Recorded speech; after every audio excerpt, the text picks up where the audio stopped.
Arrêtez de vociférer. Continuez, Madame la Ministre. Nous continuons à assurer donc ce financement du parc nucléaire. Je vous remercie. Donc je me tape encore une amende. Je crois que c'est la 3e. Je dois devenir le recordman quand même. Ferrand qui s'est énervé, le président là-haut, parce que on en a eu 3 qui sont passés. Ça a été Marie-Noëlle Battistel, d'abord des socialistes. Ensuite, ça a été toi, Sébastien, chez les Cocos. Il y a eu ensuite Adrien chez les Insoumis, qui ont demandé, alors, est-ce que le démantèlement d'EDF, ça sera dans le projet Convention Climat qu'il va y avoir? Et 3 fois, ils font des moulinets et tout ça, mais 3 fois, ils ne répondent pas pour qu'on sache si, oui ou non, ils vont utiliser le projet Convention Climat pour passer en douce le démantèlement d'EDF. Bon, déjà, c'est quand même assez... Donc moi, j'ai répété en hurlant parce qu'on est placé tout en haut. On serait à la place des communistes en bas près du gouvernement, on n'aurait pas besoin de gueuler comme ça. Mais comme je suis tout en haut, j'ai besoin de gueuler, même quand on est étouffé par le masque, donc j'ai un peu enlevé le masque pour pouvoir mieux demander. Alors, ça sera dans le projet Convention Climat? Oui ou non? Ça sera dans le projet Convention Climat? Oui ou non? Alors Ferrand, il me dit, Monsieur Ruffin, votre cas sera évoqué devant le bureau. Ça veut dire 1 500 € d'amende. J'en ai rien à secouer. Je veux dire, Ferrand, c'est encore les macronistes, ils punissent les pauvres, puisque comme je reverse mon salaire 3 000 balles aux pauvres, c'est ça que les pauvres, ils auront en moins. Donc, les macronistes punissent encore les pauvres. Et alors, votre cas sera évoqué devant le bureau, tu vois. Il me fait les gros yeux avec sa petite baguette, là, comme si j'étais comme si on était en école primaire, tu vois. Bon, non, mais c'est... Donc, j'en ai rien à secouer, c'est pas comme ça. À un moment, quand est-ce qu'on va punir de 1 500 € d'amende les ministres qui répondent pas délibérément aux questions des parlementaires? Ouais, c'est une belle séquence, et on a commencé avec François en distribuant un tract devant l'hémicycle, comme si on était devant la porte d'une usine, pour qu'aucun député ne puisse dire qu'il ignore la cause des femmes de ménage. Et puis après, on est dans l'hémicycle et on dit à Castex, retire les doigts de la prise et répond aux questions qu'on te pose sur le projet de dépeçage d'EDF et sur le véhicule utilisé, la Convention citoyenne sur le climat. Bon, visiblement, Castex a refusé de retirer les doigts de la prise, nous a envoyé une sous-secrétaire d'État pour ne pas répondre, et ils vont continuer à négocier en catimini derrière le dos des Français sur le bradage du fleuron que représente EDF. Alors François, il franchit la ligne rouge, comme si on pouvait demander à François d'être un élève discipliné dans la cour des Playmobil. Ça, c'est pas le connaître. Et alors, quand même, le plus cynique dans leur démarche, c'est que quand même dans le projet Convention Climat, et on voit les 150 citoyens qui se révoltent contre ça, parce que grosso modo, il n'y aura pas leur proposition. Ça devait arriver sans filtre devant l'Assemblée, mais alors là, des filtres, il va y en avoir, et ça va pas seulement être les 3 jokers du président. Ce qui devrait nous arriver, c'est un tout petit projet mini rikiki, mais donc il n'y aura pas leur proposition. En revanche, il y aura ce qu'ils n'ont pas proposé. Parce que j'ai lu à aucun moment de la Convention Climat la proposition de privatiser les barrages, enfin voilà, c'est pas du tout dans le projet de la Convention citoyenne sur le climat. Et là, ils mettent pas. Le gouvernement ne met pas ce qu'il y a dedans, ce qu'il y avait dans les 150 propositions, mais ils mettent des trucs qui n'ont rien à voir avec ça.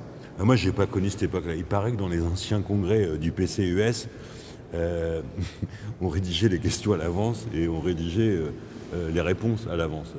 Macron, quand il fait de la démocratie, c'est la même chose. C'est-à-dire que les questions qui ne sont pas posées, il les rajoute, et puis les questions qui les emmerdent, il les retire.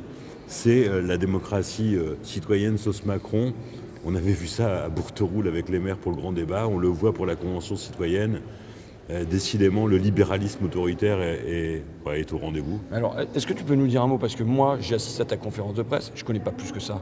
Le dossier Hercule, il y a un S à la fin d'Hercule, j'ai l'impression. D'où ça vient, Hercule? Hercule, c'est le colosse au pied d'argile. Ça, je savais, mais voilà. Quel est le rapport là? C'est le nom employé par EDF pour mettre en place ce projet des 12 travaux d'EDF pour découper l'unicité d'EDF. T'as le bleu, c'est l'énergie nucléaire, la prod 100% publique, celle qui coûte le plus cher. Adrien a dit, on privatise les profits, on socialise les pertes, on en a l'illustration. En vert, Enedis, la commercialisation, les énergies renouvelables, ce qui ramène du cash, et ça, on l'ouvre au capital. À 35%, des capitaux privés, même les concurrents d'EDF vont pouvoir acheter des actions, des parts vertes d'EDF démantelées. Et puis Azur, une couleur du catalogue marketing qui là est réservée au barrage hydroélectrique. Et on dit, vous inquiétez pas, ça on n'y touchera pas trop, ça sera une filiale publique. Sauf qu'il y a 153 contrats qui arrivent en fin de concession avant 2023 et le risque est grand que ça aussi, ça soit bradé au plus offrant avec quoi comme conséquence? Augmentation des prix pour l'usager, augmentation des prix pour les entreprises, renoncement aux objectifs climatiques parce que quand tu brades l'outil public, tu n'atteins pas les objectifs climat et puis on va péter l'emploi public. EDF, c'est des centaines d'emplois sur nos territoires, c'est des milliers d'emplois en France. En Normandie, c'est 8 000 emplois, 36 000 emplois dans la filière électrique. Et évidemment, quand tu fais rentrer la logique d'actionnaire dans tout ça, tu peux t'attendre à des renoncements sur l'emploi, des renoncements sur le niveau de sûreté, des renoncements sur la sécurité, y compris nucléaire. Et donc, un abandon d'un pan entier de la souveraineté. Donc c'est l'héritage de Marcel Paul, le ministre comment ça s'appelait à la libération du gaz et de l'électricité. C'est lui qui avait décidé de faire ça. Ouais. Et ça avait été une énorme bataille pour lui parce qu'il y avait des très gros intérêts privés dans l'électricité et dans le gaz qui s'étaient opposés à leur nationalisation. C'est un bout supplémentaire parce qu'on a déjà eu Engie sur le gaz, on a déjà eu des bouts de l'électricité qui ont déjà été ouverts à la concurrence. Et là, c'est sur ordre, ça se fait sur ordre de la Commission européenne. Là, il te le passe en catimini, en loose day, ouais, non pas dans un gros projet sur l'énergie, mais dans le cadre de la Convention climat. Donc on n'aura pas le droit à des discussions pour un moratoire sur la 5G. En revanche, on aura des discussions pour le démantèlement d'EDF. Oui, tu as raison. Marcel Paul, dans Le sang et les larmes de Buchenwald, a considéré que l'énergie n'était pas un bien comme un autre, que c'était un bien de première nécessité, un bien commun. Il avait déjà conscience qu'une partie immense des Français n'avait pas accès à ce droit à l'énergie.